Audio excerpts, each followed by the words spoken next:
Ada pembiasaan, ada kebiasaan hingga dia menjadi budaya yang bersifat positif, yang baik. Nah, ini ranahnya di lingkungan sekolah kita. Nah, apa itu budaya positif? Budaya positif itu perwujudan, wujud dari nilai-nilai atau keyakinan yang sifatnya universal yang diterapkan di sekolah. Nah, sebelum kita kulik habis apa itu budaya positif, bagaimana cara kita sebagai seorang pendidik untuk menciptakan budaya positif di sekolah, mohon bantuannya Bapak Ibu untuk memberikan pendapatnya tentang ini. Kira-kira setuju tidak jika hukuman itu dapat mendisiplinkan anak? Setuju? Oke, simpan dulu jawabannya. Setuju Bapak Ibu? Sangat setuju. Nah, lebih lagi. Pertanyaan yang kedua. Setuju atau tidak setuju jika pemberian hukuman dengan hal positif seperti membaca atau membersihkan halaman sekolah dapat meningkatkan disiplin anak? Setuju? Oke, setuju. Simpan jawabannya. Next. Setuju atau tidak setuju jika memberi penghargaan itu dapat meningkatkan motivasi belajar anak? Setuju. Jadi harus ada penghargaan atas capaian anak supaya meningkatkan motivasinya. Setuju ya? Nah, oke, simpan pertanyaannya jawaban tadi. Yuk kita sama-sama akan kita bahas topik kita hari ini. Nah, banyak ya, ada 6. Ada disiplin positif dan nilai-nilai kebajikan. Kemudian ada motivasi perilaku manusia, keyakinan kelas, kebutuhan dasar manusia, 5 posisi kontrol, restitusi atau segitiga restitusi. Sebenarnya ini kalau dijabarkan secara detail, ini seminggu udah selesai. Tapi saya ambil yang poin-poin saja yang menyangkut peran kita sebagai pendidik. Yang pertama, disiplin positif. Apa itu disiplin? Kalau menurut pandangan Bapak Ibu, disiplin itu apa? Yuk kita disiplin. Kita harus jadi orang yang disiplin. Gimana kira-kira disiplin itu? Patuh dan taat. Kata-kata patuh, taat. Kalau orang sudah patuh, sudah taat, disiplin.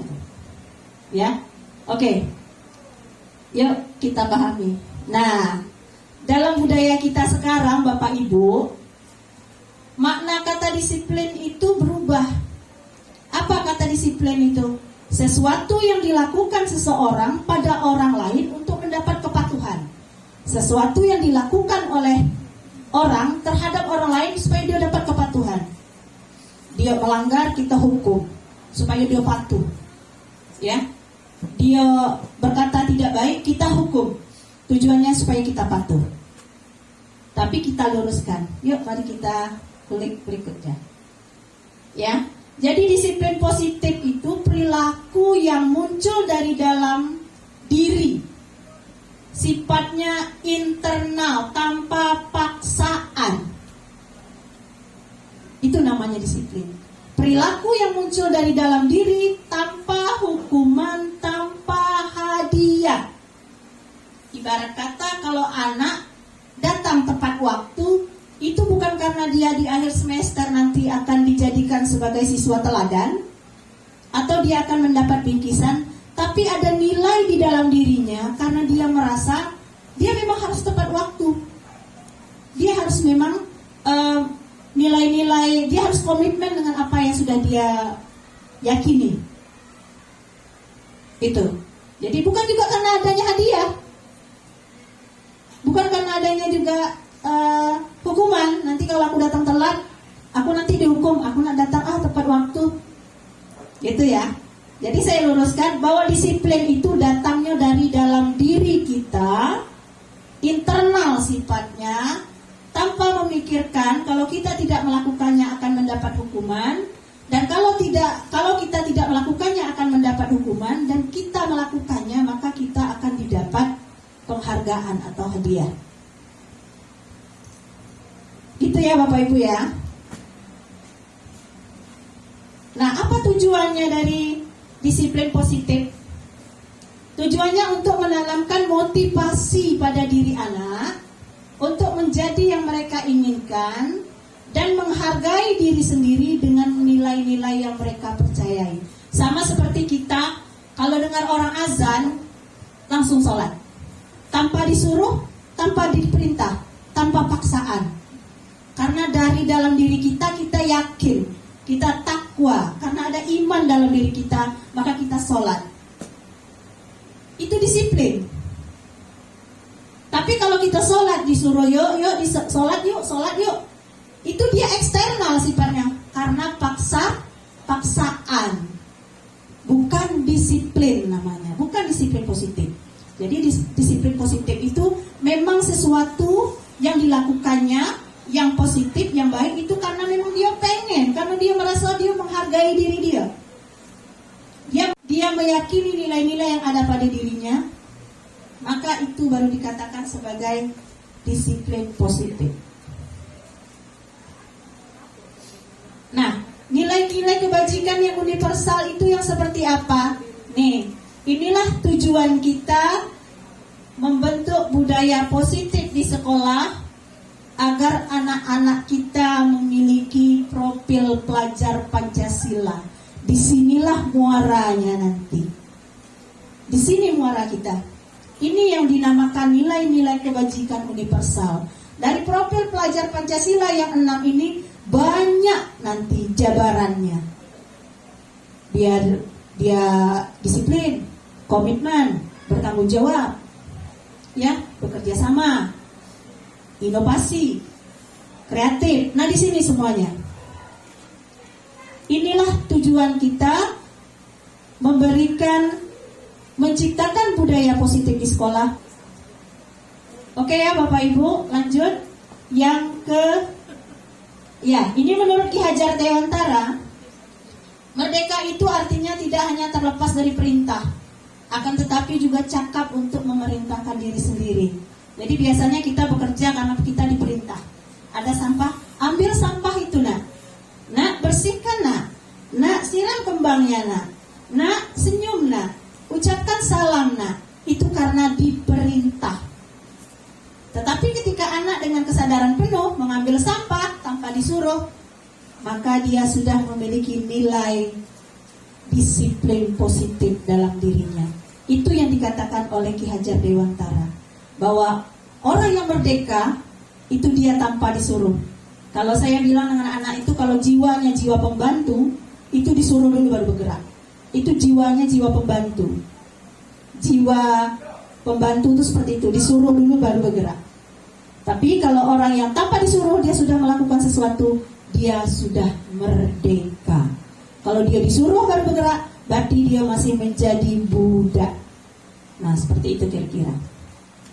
Lanjut, yang kedua, keyakinan kelas. Nah, ini mungkin bermakna untuk para bapak dan ibu wali kelas. Keyakinan kelas. Biasanya kita peraturan ya, peraturan, tata tertib itu biasanya bahasa dalam kelas kita. Sekarang untuk menciptakan budaya positif di sekolah, kita ubah dari peraturan, tata tertib itu menjadi keyakinan kelas. Kenapa harus keyakinan kelas? Ini alasannya. Kalau peraturan, tata tertib itu yang buat sekolah atau guru. Sifatnya eksternal. Berarti anak masih diatur. Berarti dia belum merdeka. Kalau peraturan. Kalau keyakinan kelas, itu nilai-nilai yang diyakininya dari dalam hatinya, dari dalam dirinya. Dia yakin itu. Dia yakin, sama seperti kita kalau pakai helm, pakai motor, pakai helm. Itu bukan karena takut ditangkap polisi, tapi takut kalau suatu saat terjadi kecelakaan, helm itulah menyelamatkan kepala kita. Nah, Nah, seperti itu kira-kira. Jadi motivasinya dalam diri kita, bukan karena takut Pak Polisi. Ya, bukan karena takut Pak Polisinya. Nah, seperti itu juga lah dengan murid kita. Nah, ini perbedaannya. Perbedaan kalimatnya. Kalau peraturan, selalu kembalikan buku ke tempatnya. Kalau keyakinan kelas, kalau sudah dia ngambil buku, kemudian dia kembalikan lagi ke tempatnya, berarti sudah ada keyakinannya. Keyakinannya apa? Tanggung jawab. Karena kalau secara umum, tanggung jawab itu luas. Mengerjakan tugas piket, tanggung jawab juga. Ya kan? Jadi tanggung jawab luas. Kemudian, dilarang mengganggu orang lain. Itu keyakinan kelasnya menghormati orang lain kalimatnya. Jadi kalau bikin keyakinan kelas nanti tidak perlu buanglah sampah pada tempatnya. Bukan. Tapi membuang sampah pada tempatnya itu kalimat positifnya atau kebersihan. Ini contohnya sampai ke bawah. Jangan berlari di kelas atau koridor. Itu karena keselamatan, keamanan. Keyakinannya di situ. Ini contoh ya Bapak Ibu.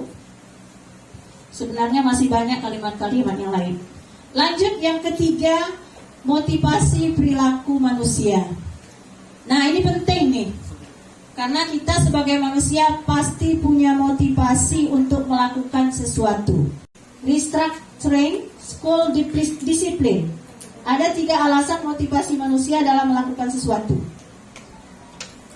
Ada motivasi. Yang pertama karena ingin menghindari ketidaknyamanan atau hukuman.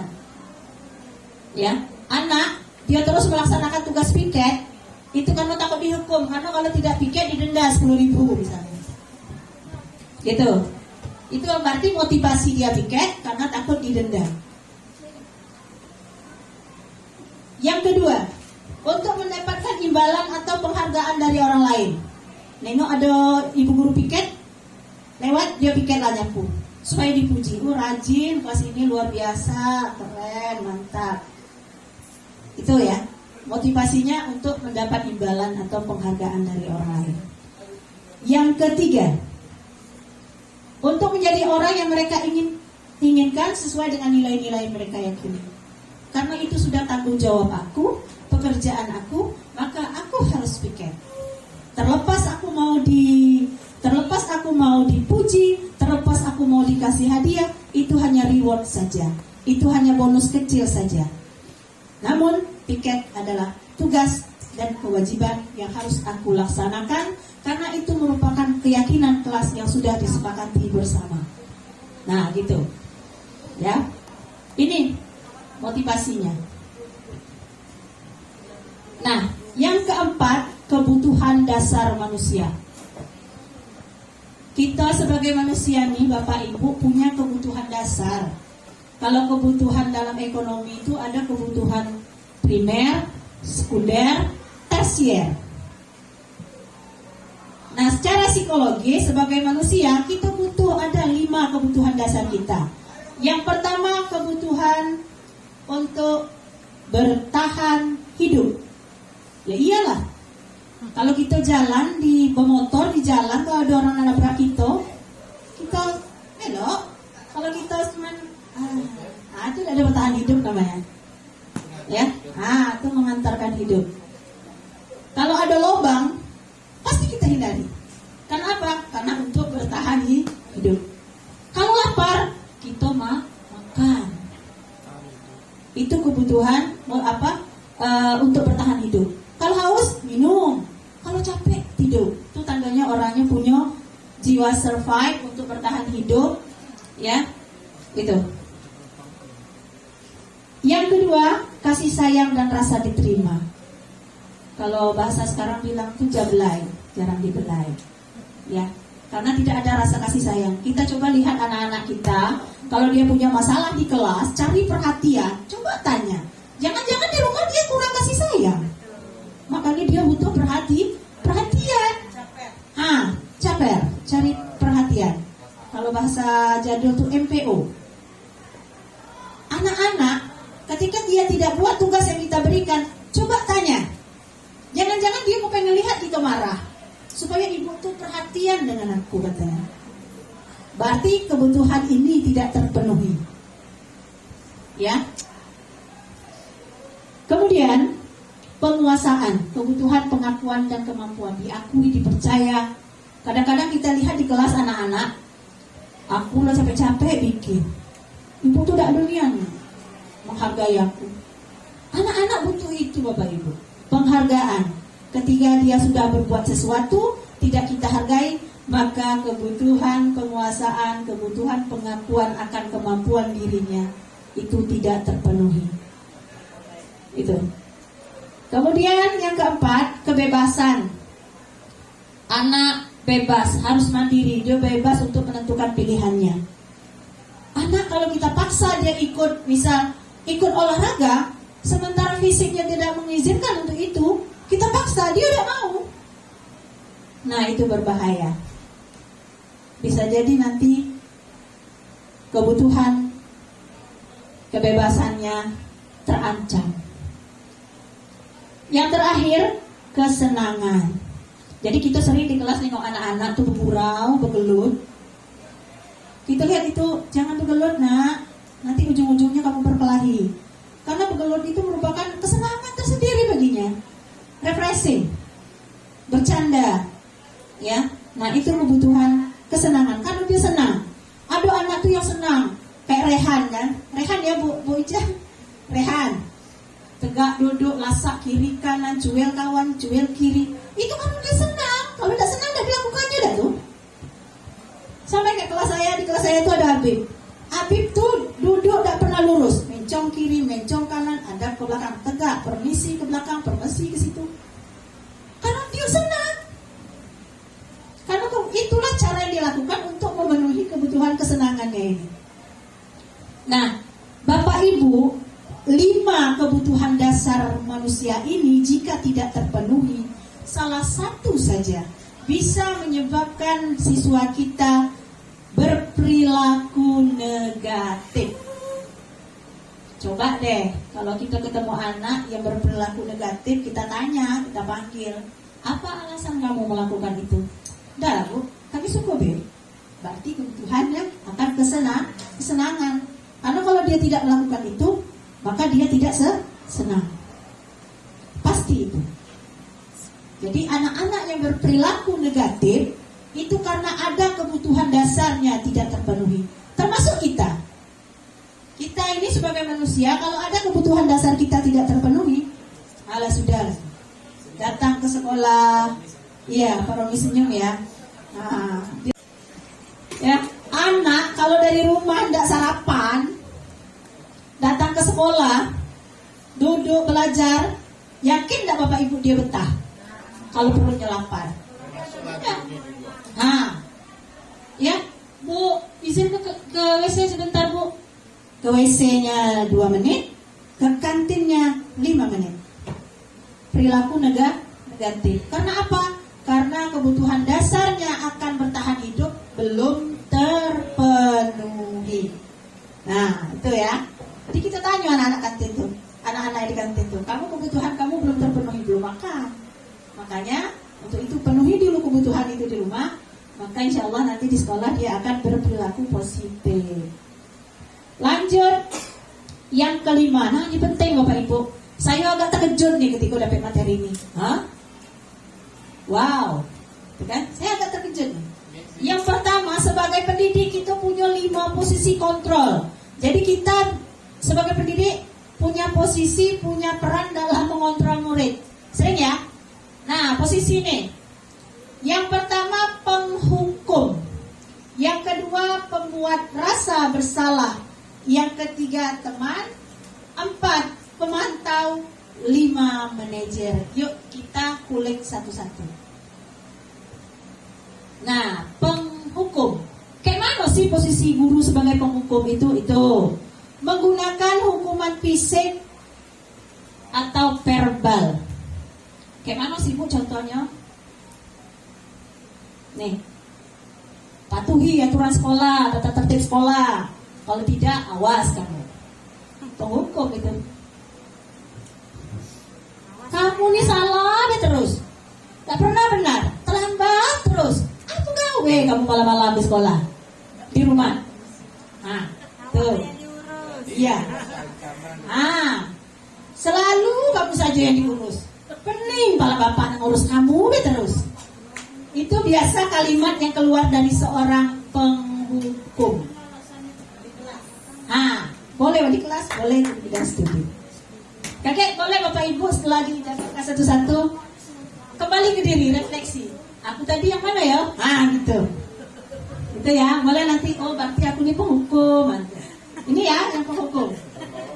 Suka menghukum. Fisik itu artinya dengan fisik, dengan nabok, dengan ninju, dengan nyubit. Ada dengan verbal, dengan kata-kata, dengan tatakan sinis dari atas sampai bawah menghukum, menghujat. Gitu. Ah, boleh.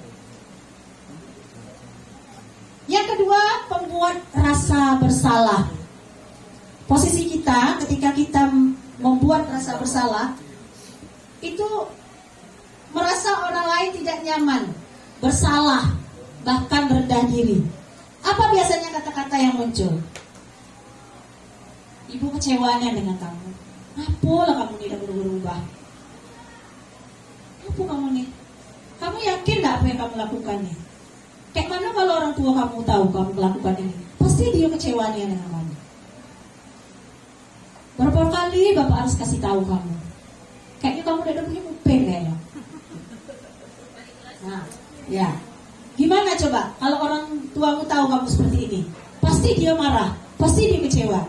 Jadi anak terpuruk, mengkerut. Dia merasa bersalah. Yang bikinnya siapa? Guru.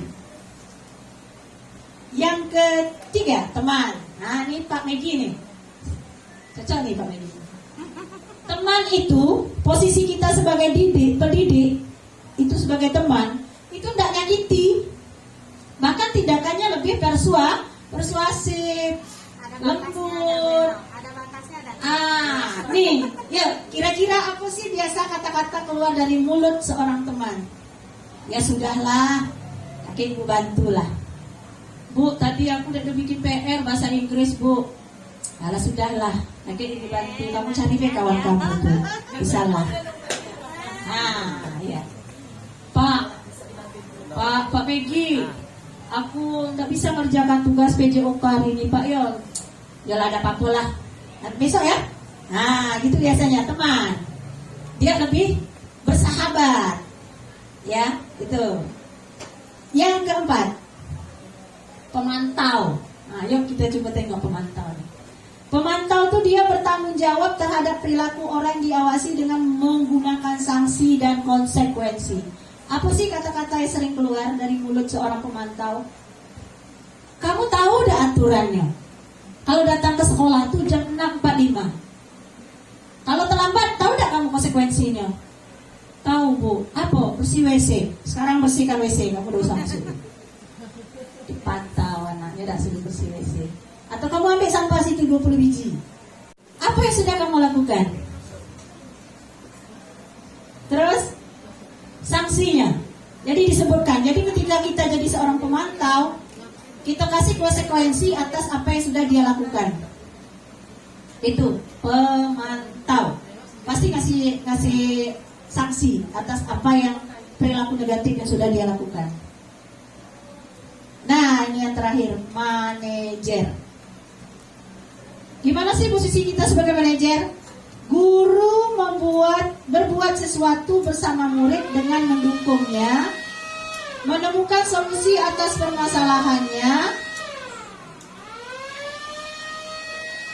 dan mempersilahkan murid untuk bertanggung jawab atas perilakunya.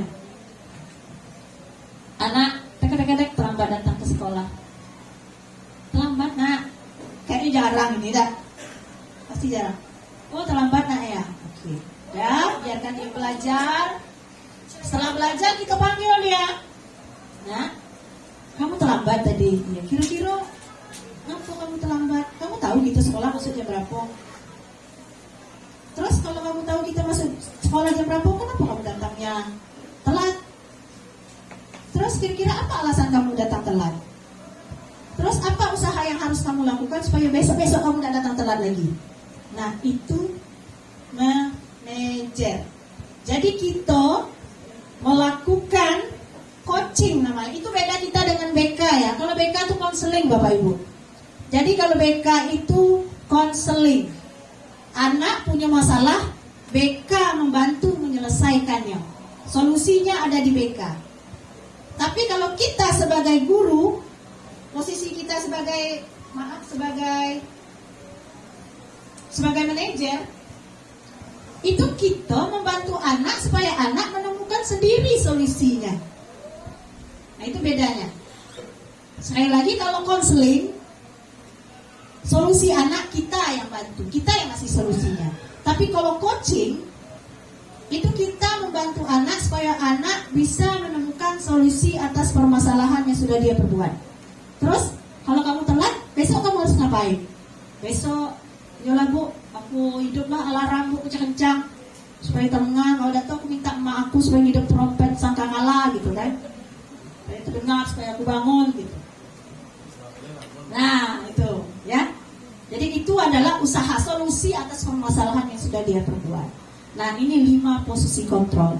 Nah dari kelima posisi ini, idealnya untuk menciptakan budaya positif di sekolah, kita harus mengambil posisi sebagai manajer. Tuh. Masuk kelas. Tuh, sampah gombe tuh. Kamu susuk cantik, kalau sampah seserak. Gombe tuh. Susah. Memang karena sudah membudaya ada bahasa-bahasa seperti itu. Karena beda kalau di Jawa tuh ya santun, ngomongnya lembut. Nyampe Jambi selesai. Iyo. Maaf Mas, kakinya terinjak. Kawan, gak ada mato, udah kali kaki ganti kau tidak. Gitu. Beda ya. Wajar orang bikin teori ini. Saya rasa kalau di Medan, di Palembang, di Jambi adalah susah sekali menerapkan seperti ini. Karena budaya. Iya, tapi idealnya kita sebagai pendidik posisi kita jadi manajer. Tapi minimal jadi teman lah. Jadi teman atau pemantau. Jangan sampai kita jadi penghukum atau pembuat rasa bersalah. Nauzubillah. Itu dibiasakan. Ya, hal-hal positif itu biasakan seperti 6S, lala, ya, lihat, ambil, langsung angkat. Kemudian apa satunya lagi Pak? ATM, apa ATM? Ambil, tiru, modifikasi. Copas itu jangan sampai, tapi dimodifikasi, direvisi itu bisa. Ya, dengan pembiasaan.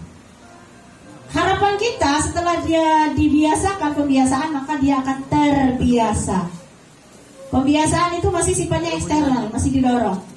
Kalau dia sudah terdorong, maka muncul dalam dirinya untuk terbiasa. Sama kita kalau mau sekolah salim dulu dengan emak, itu karena dibiasakan. Kaget sekolah pergi salim dulu. Tapi karena itu sudah pembiasaan, maka lama-lama secara otomatis tanpa diperintah itu sudah salim. Dan lama-lama kelamaan dia sudah menjadi budaya. Nah inilah harapannya bahwa siswa-siswa sekolah kita bisa berperilaku positif. Kita sebagai pendidik, baik pendidik maupun tata usaha, bisa mencerminkan nilai-nilai positif di lingkungan sekolah. Karena apa? Karena bukan guru baik yang jadi teladan, tata usaha, warga sekolah dalam lingkungan sekolah ini menjadi teladan bagi siswa. Nemanin aku ambil sampah, ibu tadi lewat dekat sampah itu santai dia lewat dia, gitu. Ya Bapak Ibu ya. Jadi inilah kesimpulannya pada hari ini. Berbagi pemahaman hari ini yang bisa saya lakukan. Harapannya setelah Bapak Ibu paham, Bapak Ibu kita semua bismillah, yakin bisa. Bismillah, yakin bisa. Inilah amal yang akan kita bawa sampai mati nanti. Ya. Jadi jika anak bermasalah, pastikan ada kebutuhan dasarnya tidak terpenuhi. Kemudian pastikan kita sudah melakukan langkah-langkah restitusi yang benar, bahwa mereka melakukan kesalahan, mereka bisa mencari solusinya, bukan kita yang menemukan solusinya. Terima kasih Bapak Ibu, mohon maaf kalau ada salah-salah kata. Terima kasih juga sudah memberikan waktu dan kesempatannya. Saya akhiri, Assalamualaikum warahmatullahi wabarakatuh.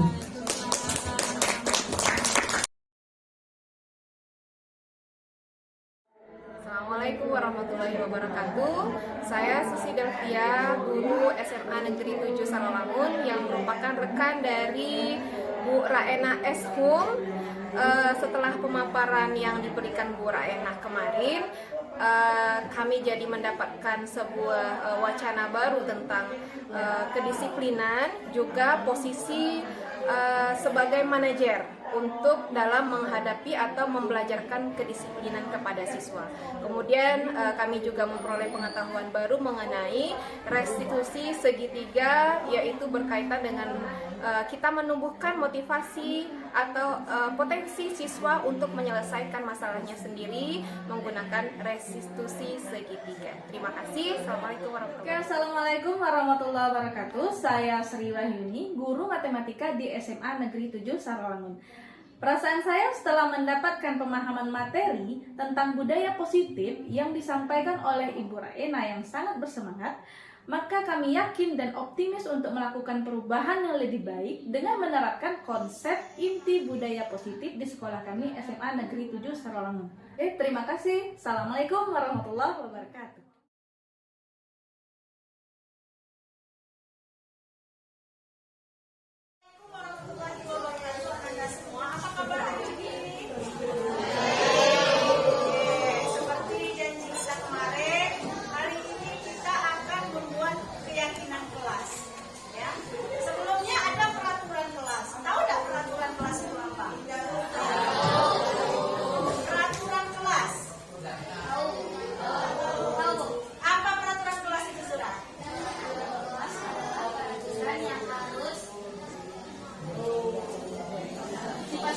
Iya, peraturan adalah segala sesuatu yang harus kita patuhi.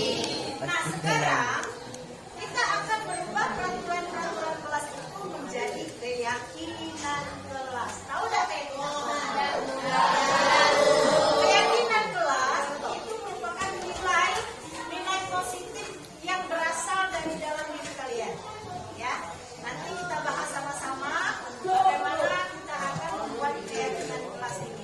Tapi sebelumnya, Ibu berikan kalian kertas, nanti di kertas silakan kalian tulis kira-kira apa suasana kelas seperti apa yang kalian inginkan. Contoh, tidak boleh membuang sampah sembarangan dan lain sebagainya. Sesuai dengan peraturan-peraturan yang ada di sekolah maupun peraturan-peraturan di kelas kita. Ya. Nah, sekarang Ibu bagikan kertasnya satu persatu. Silakan kalian isi ya.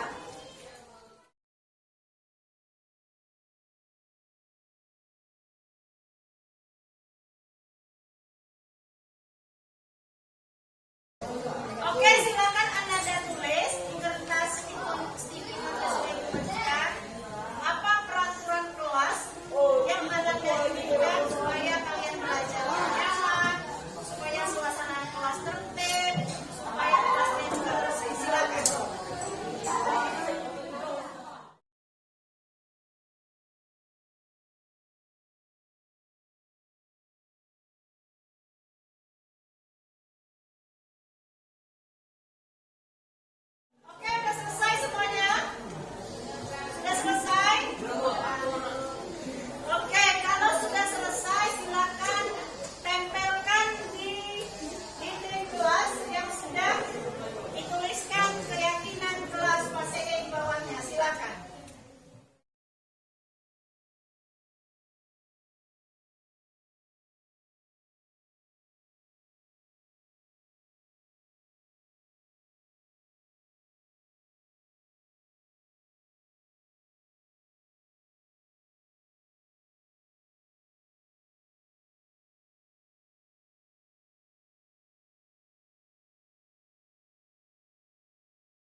Assalamualaikum warahmatullahi wabarakatuh.